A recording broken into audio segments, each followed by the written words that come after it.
Chegirmalar bor ekan, 100 milliondan ziyod chegirmasi bor ekan. Assalomu alaykum barchaga. Ayyomlarni yaxshi o'tkazib oldinglarmi?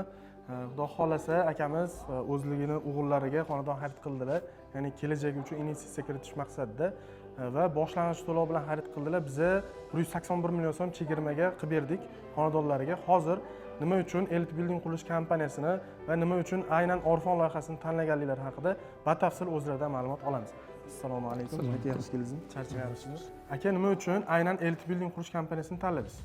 Ishonchligi uchun asosan vokzal yaqin, shahar ichidaligi uchun tanladim asosan. Orfon loyihamizni vokzal yaqin bo'lgani uchun tanladingiz. Tanladim. Ya'ni ichidagi qulayliklar ham sizga ma'qul keldimi? Ma'qul. Qarang aka, hali xonadon xarid qilmagan mijozlarimiz uchun qanaqa tavsiya bera olasiz? Qilishdan shu yerdan tavsiya qilaman. Chegirmalar bor ekan, 100 milliondan ziyod chegirmasi bor ekan. Qilish kerak, kelish kerak, olish kerak. Kelajakda o'ylab, mana shu o'g'limga oldim. U ham kattarsa, nasib qilsa shular yashaydi. Nasib bo'lsa. Aka, tabriklayman. Yaxshi kunlaringizga xizmat qilsin. Rahmat. Charchamanglar, yaxshi yetib olinglar. Rahmat. Rahmat.